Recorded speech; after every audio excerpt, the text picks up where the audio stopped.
अस्सलामुअलैकुम, मैं डॉक्टर ज़फ़र मीर आपको इस वीडियो लेक्चर में वेलकम करता हूँ। और आज का लेक्चर बेसिकली कंटिन्यूएशन है पिछले लेक्चर की जो आपने फ़िलासफ़ी के ऊपर सुना है। ठीक है, फ़िलासफ़ी से क्या मुराद है और फ़िलासफ़ी के जो एस्पेक्ट्स हैं वो कौन कौन से हैं और नेचर ऑफ नॉलेज से क्या मुराद है, ये हमने लास्ट लेक्चर में डिस्कशन की थी। ठीक है, आज का लेक्चर बेसिकली जो चार बेसिक फ़िलासफ़ीज़ हैं ना, आइडियलिज़म, रियलिज़म, प्रैग्मेटिज्म और एग्जिस्टेंशलिज्म, इन चारों जो फ़िलासफ़ीज़ हैं, जो बेसिक फ़िलासफ़ीज़ गिनी जाती हैं, इनके मुताबिक अंटोलॉजी या नेचर ऑफ रियलिटी से क्या मुराद है, इन फ़िलासफ़ीज़ के मुताबिक नॉलेज से क्या मुराद है, नेचर ऑफ नॉलेज से क्या मुराद है, ट्रूथ किसे कहते हैं, टीचर को कैसे होना चाहिए, एग्ज़ाम कैसे लेने चाहिए, क्लासरूम के स्कूल रूल्स कैसे होंगे, इसी तरह डिसिप्लिन के हवाले से, इसी तरह जो है ना स्कूल की बिल्डिंग के हवाले से या स्कूल के डिसिप्लिन के हवाले से कुछ चीज़ें जो है ना वो मैं आपसे शेयर करूँगा। इवन यूज़ ऑफ टेक्नोलॉजी के ऊपर ये जो मुख्तलिफ फ़िलासफ़ीज़ हैं वो क्या नुक्ता नज़र रखती हैं, करिकुलम के हवाले से क्या नुक्ता नज़र रखती हैं, ये आज हम डिस्कस करेंगे। और मैं आपको शेयर करूँगा कि कहाँ कहाँ से कुछ अहम बातें हैं जो आपने लाजमी ज़हन में रखनी है हर फ़िलासफ़ी के हवाले से। ठीक है, तो चलें शुरू करते हैं। सबसे पहले आइडियलिज़म, रियलिज़म, प्रैग्मेटिज्म और एग्जिस्टेंशलिज्म, ये याद रखिएगा, ये बहुत अहम टॉपिक है और पब्लिक सर्विस कमीशन के एग्ज़ाम में कोई 8 से 10 नंबर का जो MCQs है वो फ़िलासफ़ी में से आ जाता है। ठीक है, अब सबसे पहले जो याद रखने वाली बात है कि आइडियलिज़म जो है उसका जो प्रोपोनेंट है वो कौन है, प्लेटो। ठीक है, जिसको अफलातून भी कहते हैं। तो प्लेटो जो है वो आइडियलिस्ट था। उसके बाद हैगल है, कांत है, फ्रोबल है। तो आपको ऑब्जेक्टिव में ये पूछा जा सकता है कि आइडियलिज्म के जो फाउंडर हैं या प्रोपोनेंट्स हैं वो कौन कौन से हैं, तो याद रखिए प्लेटो, हैगल, कांत, फ्रोबल।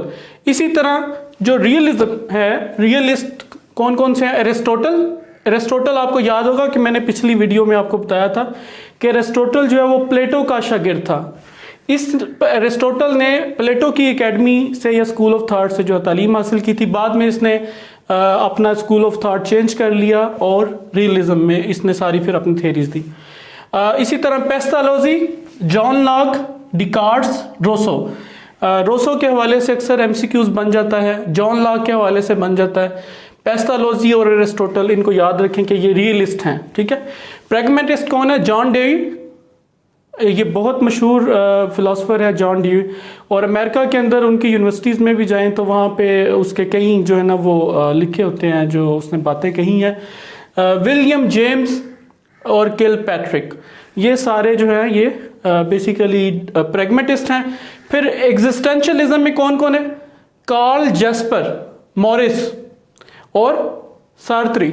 ये कार्ल जैस्पर और मॉरिस के ऊपर अक्सर सवाल आ जाता है MCQs में कि ये एग्जिस्टेंशलिज्म से रिलेटेड है, आपने ये याद कर लेना है। ठीक है, फिर उसके बाद अगली बात आती है रियलिटी के हवाले से, यानी जो फ़िलासफ़ी के, जैसे मैंने पिछली वीडियो में बताया था कि सेट ऑफ क्वेश्चंस हैं या बेसिक क्वेश्चंस हैं जिनके जब आप जवाब देते हैं तो वो आपकी फ़िलासफ़ी बन जाती है। वो क्वेश्चन खुदा से रिलेटेड हैं, वो इंसानों से रिलेटेड हैं, यूनिवर्स से रिलेटेड हैं, वैल्यूज़ से रिलेटेड हैं, एथिक्स और एस्थेटिक, ठीक है, इससे रिलेटेड हैं। जब आप इसके जवाब देते हैं ना वो आपकी फ़िलासफ़ी हो जाती है। ठीक है, और अगर ये नुक्ता नज़र है ना, ख़याल है, फ़िलासफ़र बेसिकली सोचता है, जो वो थिंक करता है वो उसकी फ़िलासफ़ी होती है। जैसे अल्लामा इकबाल बेसिकली थिंकर थे, फ़िलासफ़र थे और कायदे आज़म लीडर थे। ठीक है, तो अब अगली बात यह है कि जो फंडामेंटल क्वेश्चंस हमने लास्ट टाइम डिस्कस किए थे, nature of reality, nature of existence, knowledge, ठीक है, इसके बाद वैल्यूज़, एस्थेटिक और फिर टीचिंग से रिलेटेड जो एजुकेशन के मेन जो कंपोनेंट्स हैं, जैसे टीचर, करिकुलम, एग्ज़ाम, ठीक है, स्कूल की इन्वायरमेंट, यूज़ ऑफ टेक्नोलॉजी, ये इससे रिलेटेड आज हम आपको बताएंगे कि मुख्तलिफ फ़िलासफ़ीज़ के लोग इनको किस तरह देखते हैं। ठीक है, अब सबसे पहले है रियलिटी। जो आइडियलिस्ट है ना वो कहते हैं कि आइडियलिज्म बेसिकली बिलीव करता है कि ना रियलिटी जो है वो माइंड के अंदर है या स्पिरिट के अंदर है। ये माइंड और स्पिरिट को कहते हैं कि वही रियलिटी है, यानी अल्टीमेट रियलिटी आपका माइंड और आपकी स्पिरिट है, ठीक है। रूह को रियलिटी कहते हैं।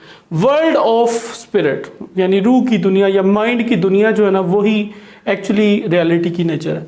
अच्छा, ये कहते हैं world of things and objects, ये ऑब्जेक्ट्स को रियलिटी कहते हैं। जैसे ये मार्कर है ना, तो रियलिज्म वालों के लिए ये रियलिटी है। वो कहते हैं जो नजर आ रहा है, जो हमें एब्स्ट्रैक्ट फॉर्म में नहीं है बल्कि कंक्रीट फॉर्म में है, वही रियलिटी है। World of objects or things. Pragmatist कहते हैं कि world of experience is reality, जो आप एक्सपीरियंस करते हैं ना दुनिया में, वो रियलिटी है। फिर उसके बाद एग्जिस्टेंशियलिज्म कहते हैं वर्ल्ड ऑफ एग्जिस्टेंस, ठीक है। जो एग्जिस्टेंस है वो रियलिटी है, अगर आप एग्जिस्ट कर रहे हैं तो आप रियलिटी, यही नेचर ऑफ रियलिटी है। अच्छा, आइडियलिज्म कहते हैं कि जो आपके पास नॉलेज है, नॉलेज के बारे में ये कहते हैं कि ये एब्सोल्यूट नॉलेज है, अनचेंजिंग, यानी नॉलेज वो है जो कभी तब्दील नहीं होना, एब्सोल्यूट है, जैसे वही है, वही का इल्म है, वो कभी चेंज नहीं होना, ठीक है। फिर इसी तरह ये कहते हैं कि इननेट है, ऑलरेडी एग्जिस्ट करता है नॉलेज, ठीक है, कहीं से क्रिएट नहीं करना पड़ता, कंस्ट्रक्ट नहीं करना पड़ता, वो कहते हैं ऑलरेडी एग्जिस्ट करता है, इननेट है, अंदर आपके मौजूद है, ठीक है। और सुपर फोर्स, जो सुपर फोर्स क्या है, खुदा है ना, ताकत, जो उसने नॉलेज बेसिकली जनरेट किया है, उसी के पास सारा नॉलेज है। अच्छा, फिर रियलिज्म वाले कहते हैं कि जो नॉलेज है वो ऑब्जेक्टिव है, ठीक है, ये ऑलरेडी एग्जिस्ट नहीं करता, ये ऑब्जेक्टिव है और ये आउटसाइड ऑफ ह्यूमन है, यानी मेरे अंदर मौजूद नहीं है। ये कह रहे हैं इननेट है, ये कह रहे हैं आउटसाइड है, यानी आप कोई तजर्बा करेंगे, ऑब्जर्वेशंस करेंगे, साइंटिफिक प्रोसीजर को अडॉप्ट करेंगे, उसके बाद जो आप फाइंड आउट करेंगे वो नॉलेज है, ठीक है। तो ये कहते हैं नॉलेज आउटसाइड ऑफ ह्यूमन है, एग्जिस्ट इन नेचर। ये बार बार लफ्ज यूज करेंगे नेचर का, तो इसको जरूर हाईलाइट कीजिएगा कि जो रियलिज्म वाले हैं वो बार बार नेचर के अंदर से कुछ चीजें उठा रहे हैं, ये लफ्ज अहम है। अगर एमसीक्यूज में बार बार नेचर की कोई बात हो, एग्जिस्ट इन नेचर यानी नॉलेज एग्जिस्ट इन नेचर, ये, और वो आउटसाइड ह्यूमन है, ठीक है, तो वो आपने उसको एक्सप्लोर करना है, ठीक है। फिर प्रैग्मेटिस्ट कहते हैं कि नॉलेज रिलेटिव है, क्योंकि एक्सपीरियंस डिफरेंट होंगे तो नॉलेज भी रिलेटिव है। मेरे नज़दीक जो इल्म है, जो मैंने एक्सपीरियंस किया है, उससे जो मैंने लर्निंग की है, जो इल्म हासिल किया है, क्योंकि एक्सपीरियंस हर बंदे का डिफरेंट होगा, हर बंदे की परसेप्शन डिफरेंट होगी, तो उसके पास इल्म भी मुख्तलिफ होगा। तो ये कहते हैं कि जो इल्म है ना वो एब्सोल्यूट नहीं है, रिलेटिव है। हर बंदे के लिए एक ही चीज़ का बारे में जो परसेप्शन है वो डिफरेंट है, हर बंदे का एक्सपीरियंस एक ही चीज़ के बारे में डिफरेंट है, तो इल्म जो है वो हर बंदे के लिए अपना अपना है, ठीक है। It is function of experience and intellect, जो आप एक्सपीरियंस करते हैं और जो आपका इंटेलेक्ट है, उनको मिला के नॉलेज बनता है, ठीक है। अच्छा, इसके बाद जो एग्जिस्टेंशियलिज्म वाले कहते हैं कि ये इंडिविजुअली डिटरमिन्ड है, ठीक है, और पर्सनल मीनिंग्स हैं, जो भी आप मीनिंग देते हैं, based on choices and action. ये बार बार एक लफ्ज यूज करते हैं, based on choice and action. Existentialism जो है ना, इंडिविजुअल को फोकस करते हैं, ठीक है, वो कहते हैं इंडिविजुअल जो मीनिंग देता है वो उसका नॉलेज है, ठीक है, और उसकी अपनी चॉइस है, उसके अपने एक्शंस हैं, उन पे बेस करता है। जिस तरह मर्जी वो कोई एक्शन कर ले, उससे जो इल्म हासिल हो जाए, या जो उसकी चॉइस है, ठीक है, जिंदगी में वो इल्म हासिल कर लेता है। फिर आइडियलिज्म कहते हैं कि values are eternal, absolute, super force, ठीक है, जो वैल्यूज हैं वो एटर्नल हैं, एब्सोल्यूट है, चेंज नहीं हो रही, वैल्यूज सारी की सारी सेम रहनी है, और सुपर फोर्स की तरफ से हैं, ठीक है, और ये मार्फत ज़ात के लिए होती हैं, यानी सेल्फ रियलाइजेशन जो है ना वो हमें वैल्यूज की तरफ से मिलती है। फिर रियलिज्म वाले कहते हैं कि ये जो वैल्यूज हैं फ्रॉम नेचर, ये नेचर से डिटरमिन होती है, सुपर फोर्स से नहीं आ रही। सुपर फोर्स से जब वैल्यूज डिटरमिन होंगी तो वो आइडियलिस्ट कह रहे हैं, सुपर फोर्स मतलब खुदा की तरफ से जो वैल्यूज आपको दी गई हैं, बताई गई हैं, वो आइडियलिस्ट कहते हैं। ये कहते हैं कि नेचर की तरफ से जो आपको वैल्यूज मिलती हैं, नॉर्म्स एंड स्टैंडर्ड्स की ये बात करते हैं, जाहिर है ये सोसाइटी में मौजूद होते हैं, और ये बकाए ज़ात के लिए प्रिजर्वेशन ऑफ सेल्फ है, ये रियलाइजेशन ऑफ सेल्फ है, ये प्रिजर्वेशन ऑफ सेल्फ है, वैल्यू की बात है। अच्छा, फिर ये वैल्यूज को प्रैग्मेटिस्ट कहते हैं कि ये सोशल इंटरेक्शन से पैदा होती हैं, ये जो क्रिएटेड बाय ह्यूमंस हैं, यूज़फुल हैं, वो वैल्यूज़ जो यूज़फुल हैं, जो इंसानों ने क्रिएट की हैं, सोशल इंटरेक्शन से जो पैदा होती हैं, वो वैल्यूज़ जो है ना वो हमें लेके आगे चलना चाहिए। ये क्या एग्जिस्टेंशियलिज्म कहते हैं, individually based on freedom and choices, यानी वैल्यूज़ जो है ना वो इंडिविजुअल पे बेस करती हैं, उसकी अपनी फ्रीडम है, उसकी अपनी चॉइस है, जो चाहे वो मर्जी करे। ठीक है। करिकुलम के बारे में ये कहते हैं कि करिकुलम जो है वो ट्रिवियम, अच्छा ये याद रखिएगा, ये बड़ा अहम है कि आइडियलिस्ट कहते हैं करिकुलम ट्रिवियम होना चाहिए और रियलिज्म कहते हैं कि करिकुलम क्वाड्रियम होना चाहिए। ये आ जाते हैं ऑब्जेक्टिव में ना। और ट्रिवियम से मुराद है ग्रामर पढ़ाएं, रिटोरिक पढ़ाएं, डायलैक्ट पढ़ाएं। ठीक है। ये कहते हैं कि आप क्वाड्रियम में अरिथमेटिक पढ़ाएं, ज्योमेट्री पढ़ाएं, म्यूजिक पढ़ाएं और एस्ट्रोनॉमी पढ़ाएं। ये उसमें क्वाड्रियम में आता है। और इसमें ये फर्दर ये भी है कि साइंस और मैथ पढ़ाएं, ये रियलिज्म का अलहदा से मैंने लिखा है। लिबरल आर्ट्स एंड ह्यूमैनिटीज़, ये पेपर में आ जाता है कि लिबरल आर्ट्स एंड ह्यूमैनिटीज़ कौन कहते हैं, तो ये आइडियलिस्ट कहते हैं कि लिबरल आर्ट्स और ह्यूमैनिटीज़ पढ़ाएं। ठीक है। ये कहते हैं साइंस और मैथ पढ़ाएं। अच्छा, प्रैग्मेटिस्ट कहते हैं कि सोशल स्टडीज़ पढ़ाएं, प्रैक्टिकल आर्ट्स पढ़ाएं, प्रॉब्लम सॉल्विंग बेस्ड हो करिकुलम। और ये क्या कह रहे हैं, फाइन आर्ट्स पढ़ाएं जिसमें बच्चा खुद से कोई आर्ट बनाए, डेवलप करे, क्रिएटिव एक्सप्रेशंस। ठीक है। और ह्यूमन डिलेमा, ये चीज़ें आप करिकुलम के अंदर शामिल करें। क्रिएटिव एक्सप्रेशन जिसमें वो खुद से कोई एक्सप्रेशन दे सके क्रिएटिव किस्म के, फाइन आर्ट्स खुद से कोई काम करे, बनाए कोई डायग्राम्स वगैरह, और ह्यूमन डिलेमा ये जो है ना उसके ऊपर करिकुलम बेस करें। अच्छा, ये फिर इनकी फर्दर ये है कि ये कहते हैं जो करिकुलम है ये प्री एग्जिस्टिंग है, इसको बनाने की ज़रूरत नहीं है, ये ऑलरेडी एग्जिस्ट करता है।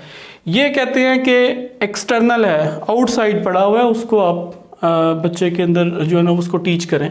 ये कहते हैं सोशल नीड्स के मुताबिक करिकुलम बनाएं, यानी focus of curriculum social needs होगा। ठीक है, समझ आ रही है। प्रैग्मेटिज्म वाले सोशल नीड को फोकस करते हुए करिकुलम डेवलप करेंगे। और ये कहते हैं कि पर्सनल नीड्स को देखते हुए आप करिकुलम डेवलप करेंगे। ये सोशल नीड्स, ये सोसाइटी को एज ए होल लेते हैं ना, पर्सन, ये पर्सन को एज ए होल लेते हैं, यानी ये सोसाइटल नीड्स की बात करते हैं प्रैग्मेटिज्म वाले, ग्रुप की बात करते हैं, लोगों की बात करते हैं। ये इंडिविजुअल की बात करते हैं एग्जिस्टेंशलिज्म वाले। अच्छा, फिर मेथड ऑफ टीचिंग क्या होगा।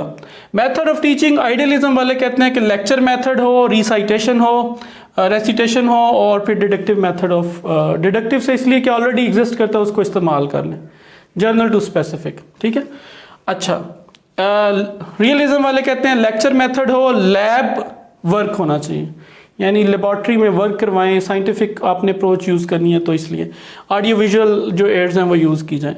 ये कहते हैं ग्रुप वर्क करवाएं, ज़्यादा लोगों को ग्रुप में काम करवाएं ताकि सोशलाइजेशन बढ़े, इंटरेक्शन बढ़े, डिस्कशन मेथड हो, प्रॉब्लम सॉल्विंग मेथड हो। और एग्जिस्टेंशलिज्म वाले कहते हैं कि ड्रामा, डायलॉग, फिल्म। ठीक है। और फिर इसके बाद स्टूडेंट कैसे होने चाहिए। जो आइडियलिस्ट होते हैं स्टूडेंट, वो पैसिव होते हैं, ओबीडियंट होते हैं, और रिसीवर्स होते हैं, वो टेक पार्ट नहीं लेते टीचिंग लर्निंग प्रोसेस में एक्टिवली। एक्टिव क्रिएटिव यहाँ पे नहीं होते। ओबीडियंट होते हैं, पैसिव होते हैं। रिसीवर सिर्फ रिसीव करते हैं, जो भी टीचर ने बताया वो सुन लिया। रिएक्टिव, आइडियलिज्म वाले कहते हैं कि वो रिएक्टिव होते हैं, रिस्पॉन्डर होते हैं, रिस्पॉन्स देते हैं। ये कहते हैं पार्टिसिपेटिव और इनिशिएटर, यानी ऐसे स्टूडेंट्स जो हैं वो पार्टिसिपेट भी करते हैं एक्टिविटीज़ में, इनिशिएट भी करते हैं कोई एक्टिविटीज़ को। ठीक है। और ये कहते हैं एग्जिस्टेंशलिज्म चूंकि इंडिविजुअल पे बेस करती है तो ये एक्टिव, क्रिएटर, क्यूरियस। ठीक है। इस तरह के स्टूडेंट्स ये कहते हैं कि होने चाहिए। स्कूल रूल्स के बारे में आइडियलिस्ट कहते हैं कि ये ट्रेडिशनल होगा और टाइम टेस्टेड होगा। ओवर द टाइम पीरियड आप जो है वो उसको देखेंगे। ये कहते हैं ट्रेडिशनल रूल्स हों लेकिन नॉर्म टेस्टेड हों, नॉर्म्स के ऊपर बने, जो नॉर्म्स और स्टैंडर्ड्स हैं ना उनके ऊपर ये आप रूल्स बनाएं। ये कहते हैं डेमोक्रेटिक रूल होने चाहिए, सारे लोगों से राय ले लें कि रूल्स कैसे हों। जैसे अगर एक क्लास में सारे लोग ये चाह रहे हैं कि हमने कोई एक्टिविटी करनी है तो उस क्लास के लिए वो रूल बना दिए जाए। और कई यूरोपीय ममालिक में ऐसे हैं भी सही कि हर क्लास के अपने रूल्स हैं, जहाँ पे मेजॉरिटी एग्री होती है तो उसको वो रूल बना देते हैं। पूरे स्कूल के लिए यूनिफॉर्म रूल्स नहीं है। ठीक है। फिर उसके बाद ये कहते हैं इंडिविजुअल रिस्पॉन्सिबिलिटी है। रूल्स जो है हर बंदे की अपनी रिस्पॉन्सिबिलिटी, इदारे की रिस्पॉन्सिबिलिटी नहीं है रूल बनाना, क्लास की रिस्पॉन्सिबिलिटी नहीं है। ये देखें ना, यहाँ पे क्लास की बात करते हैं, डेमोक्रेटिक। ये कहते हैं इंडिविजुअल रिस्पॉन्सिबिलिटी, रूल्स हर बंदे ने अपने खुद बनाने। अच्छा, उसके बाद एग्जाम के बारे में आइडियलिस्ट कहते हैं फॉर्मल होगा, टीचर जज होगा, उस्ताद जज करेगा, ऐसे टाइप होगा। और जैसे टीचर ने जज करना है तो क्या टीचर करेगा, जैसे आप मौलवी साहब किसी स्टूडेंट से कोई कुरान पाक सुन लेते हैं, ठीक है, वो जजमेंट दे देते हैं कि हाँ इसको आ गया या नहीं आया, या आपने मार्किंग की एग्जाम की एनुअल की तो आपने बताया कि ये पास है या फेल है।